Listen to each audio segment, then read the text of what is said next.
Shabbat Shalom, estamos aqui mais a um Shabbat com a senhora Rejane e os demais presentes e o café da manhã que já se encontra em andamento. Pois é, senhora Rejane, como que a senhora tem alguma coisa a falar desse Shabbat nessa mesa? Shabbat tá gravando não, né? Sim, estou gravando, possível. senhora Rejane, já Não está é no ar. possível. É possível. Bom dia, Boker Tov, né? Shabbat Shalom. Sejam bem-vindos ao nosso canal.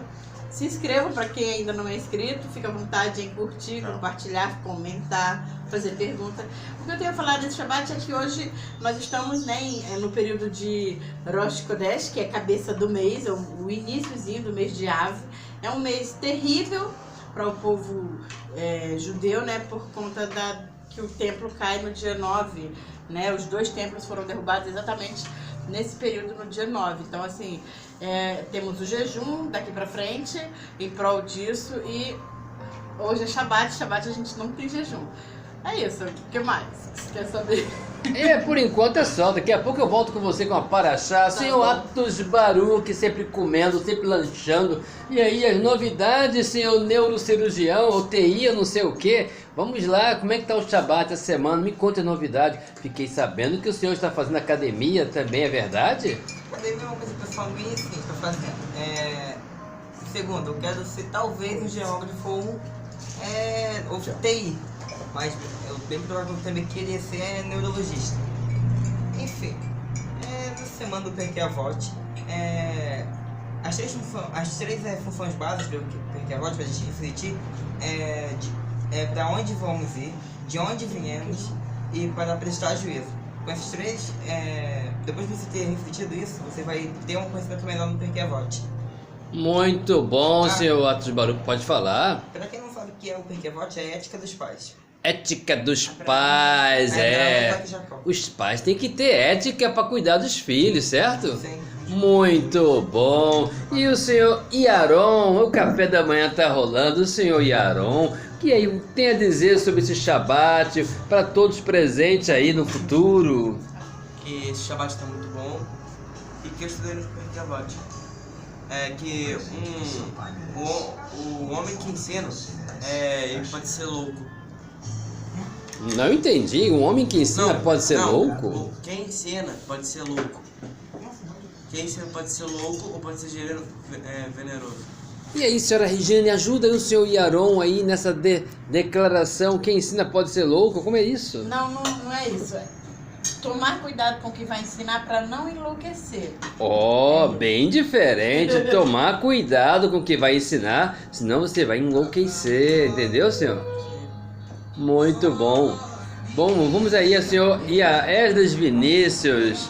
Senhor Esdras Vinícius, e as novidades, como é que anda essa política nacional, internacional, brasileira? Bom, então, esse manteve bastante coisa, tipo a prorrogação da prisão do Luciano Ayan, e também, assim, teve duas principais que foram inclusive ontem, as duas saíram de uma só vez. Teve internacional, a Apple, uma empresa mais rica e poderosa do mundo, né, fabricando seus iPhones. Quem tem um iPhone aí sabe do que eu tô falando. Mas assim, ela anunciou que vai sair da China. Ela só tem fábrica na China, ela não tem lojas específicas nas cidades especiais como Pequim, Wuhan e algumas outras, tipo Taipei, Taiwan. Mas aí o que acontece? Ela afirmou que ela vai parar de fabricar os iPhones na China. Agora vai partir para a Índia, ela vai fabricar os iPhones dela na Índia. Vai dar uns empregos para os indianos, e vai ser uma coisa que, assim, beleza, a Índia é um país pobre que tem uma cultura um tanto suja, vamos dizer assim. O sujo que eu falo é literalmente jogar cocô na rua.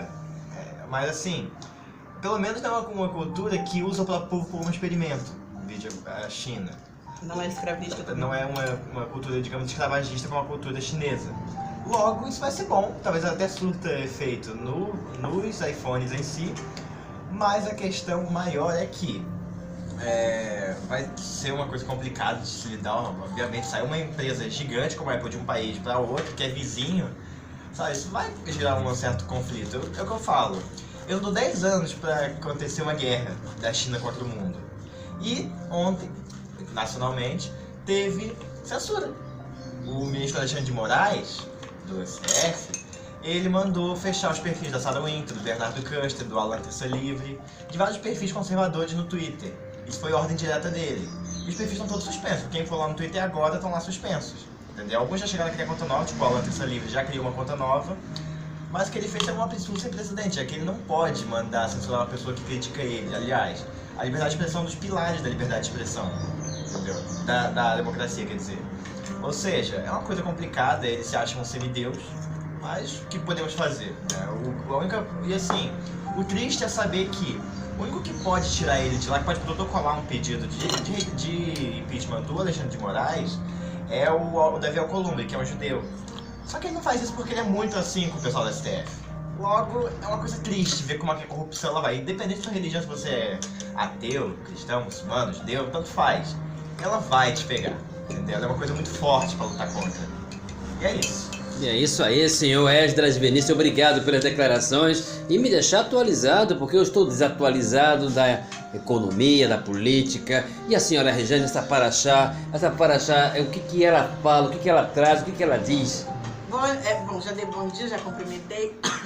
Essa porção, ela é a porção Devarim. Ela é o novo Humash, né?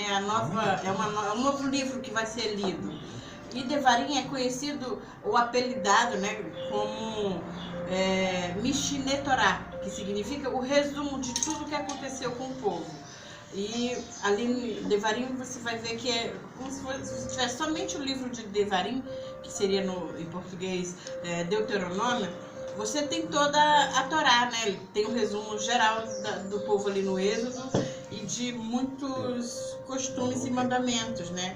Enfim, nessa porção ela trata também de uma curiosidade, né? Lá no Midrash fala de Og. Achei interessante que Og, ele é um dos sobreviventes da Arca de Noé. Ele sobreviveu ao dilúvio e ele foi rei em Baixã.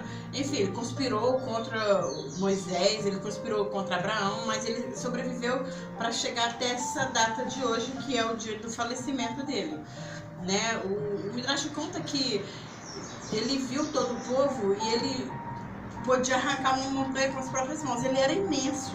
Para você ter uma noção, no Midrash conta que Moisés tinha 5 metros de altura. Ele já por si só era um gigante, né? E ele era muito maior. Moisés chegava aos pés, na altura assim, na altura dos pés de Og. E Og arrancava montanhas e uma dessas montanhas ele quis lançar em cima do povo de Israel. E o povo seria todo dizimado. Aí o que o Eterno fez? O Eterno fez formigas consumirem por dentro da montanha, e toda a montanha foi consumida. E aí encaixou direitinho no corpo de Og, aprisionando ele como se fosse um vestido de uma montanha, né? É engraçada a ideia. Então ele ficou preso, não podia se mover muito por conta do peso da montanha que sobrecaiu sobre ele. E aí Moisés veio com seu cajado e bateu em seus pés e ele caiu e assim veio falecer. Essa questão toda é que a Torá é cheia de mistérios, né? Os estudos dos judeus, dos sábios, eles são cheios de histórias assim fascinantes que você começa a ler e fica preso nas histórias, não quer mais. Poxa, que legal, aconteceu isso. Moisés, você tem uma outra ideia de Moisés, né? Um cara super alto, gigante, forte, né? Um guerreiro, e não a ideia daquele velhinho que anda com cajado, baixinho junto com o povo. Não, era um homem forte, guerreiro, lutador e, na verdade, o maior de todos os profetas que já existiu dentro da história do povo de Israel. Essa porção, ela é, vamos dizer assim, ela é determinada pela história do livro de Deuteronômio. Tem uma outra história, né, que o livro de Deuteronômio tem controvérsia entre os sábios, que Deuteronômio ou Devarim não foi escrita por Moshe, mas isso não vem ao caso, porque não importa, é o resumo da Torá e tá prescrito, é um dos 5 que fazem o compêndio do rolo, né, do Sefer, que é a Torá. Mas, independente da divergência entre os sábios, sempre há uma conclusão, eles nunca deixam de concluir de fato, e mesmo com humildade eles abrem mão de suas convicções e acabam concordando e sempre ratificando a conclusão daquela pessoa qual estava sendo contestada. Então o que acontece? Moisés, ele tinha essa maestria, essa porção também fala disso, de chamar a atenção do outro sem ofender o outro. É muito importante você chamar a atenção das pessoas que você ama. Chamar a atenção significa que você está preocupado com aquela pessoa. Você não deve simplesmente chamar a atenção porque Paulo Freire sugeriu nos ensinos, né, atuais do Brasil que você é uma pessoa, você tem que criticar tudo. Não, não é por aí. Paulo Freire ensinou uma coisa errada para a população brasileira e isso tem que ser erradicado rápido para que a população não venha se sentir inteligente por estar criticando.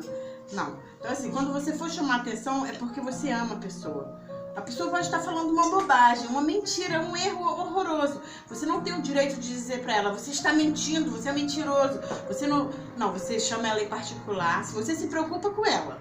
Se você tem vontade de ser amigo dela, ou irmão, então você chama ela em particular e conversa com ela. Olha, não é assim, tem essa outra opção, você pode estar vendo. Porque se você chamar a atenção dela e ofendê-la em público, ou mesmo ofendê-la sozinha, você tem uma dívida, você vai ter que pagar por essa dívida. E não é bom a gente gerar dívida sem necessidade. Então, essa é a dica da Paraxá de hoje, né? Essa é a pegada da Paraxá de hoje, da porção. Se for chamar atenção, pensa, eu gosto dessa pessoa, eu quero amar essa pessoa, eu quero ser irmão dela, então eu vou chamar atenção. Se não, deixa a pessoa quietinha lá, que alguém um dia vai chamar a atenção dela e não vai ser você que vai ser o inimigo. Perfeitamente, é isso, era Jane, muito obrigado pela Paraxá. Pode falar aí, fala. Observe as leis do Eterno, coloque a Torá em prática, cumpra o Shabat, porque vai fazer muito bem para sua alma e para sua família. Shavua Tov. Shavua Tov, já vou conversar com todos os presentes, até daqui a pouco, um momentinho. Shabbat Shalom para todos aí presentes, realmente muito bom estar com todos. Como eu tenho falado já, esse é o terceiro vídeo. Estou falando aí sobre dar aula em casa, tem que lecionar. Imagine, eu estou dando aula de física para meu filho. Eu não sei nada de física, mas baseado no que está sendo instruído lá no telecurso, consigo dar aula de física para eles. E isso eu tenho que fazer um esforço para que eles tenham êxito no futuro. E não somente aula de física, como também ideias referentes à continuidade da fé dentro de casa, porque nós passamos uma situação delicada no país. Mas principalmente uma das coisas que tem me preocupado bastante. Caso vocês não saibam, a França não tem mais judeus. Tem alguns judeus ainda na França, mas a maior parte está sendo retirada para Israel. Por quê? O antissemitismo está se espalhando pela Europa. No Brasil, as células de antissemitismo aumentou de 500 para 1.000. Mais de 1.000 células. Para 1.000 células antissemitismo. Quem não sabe, neonazismo no Brasil são grupos que não são favoráveis a nordestinos, não são favoráveis a negros, não são favoráveis a judeus. Monoteísmo são o primeiro da lista. Então eu vou dizer aos senhores, sim, a gente vai entrar numa guerra. Nosso país está caminhando, não só o nosso país, como o mundo inteiro está caminhando para uma guerra. Então, sejam cuidadosos, sejam imprudentes, vocês que têm a fé monoteísta, não se exponha tanto, mas seja firme e cuidadoso com quem anda na sua casa. Eu trabalho numa sessão, não vou falar em que sessão eu trabalho, em que eu recebo denúncias de situações diversificadas nesse país, eu tenho que fazer registro. E são amigos, pessoas dentro de casa que registram ocorrência de coisas ilícitas e até denúncias. Eu vou falar uma coisa para vocês, é o seguinte: escolha bem a pessoa que anda na sua casa. Escolha muito bem as amizades que estão entranhando na sua vida, principalmente vocês que têm filhos e filhas. Eu digo isso como pai, tá? Digo isso também como uma situação num país difícil que vai entrar numa provável guerra, e eu espero que não entre, mas se acontecer, venhamos a estar preparados. Durante a Segunda Guerra Mundial, quem fala muito isso é minha esposa, Rejane. Existe uma história que foi do Pijama Frey, como dela? Esqueci o nome dela. Anne Frank. Ela, durante a Segunda Guerra, a maior parte ficou quietinho, ficou guardado, se esconderam muito bem. Por 2 anos, mais de 2 anos. Aí convidou uma pessoa que era judeu também para guardar escondido, mas ele não obedecia as regras da casa e todos foram presos. Então, por causa de todos foram para o campo de concentração e morreram. Eu vou dizer uma coisa para vocês: escolha muito bem a amizade, a família com quem vocês estão vivendo. É fundamental, é a vida. A vida vem em primeiro lugar. A vida vem antes da Torá. Primeiro a vida, depois a Torá. No mais aí, um café da manhã para todos e um shalom.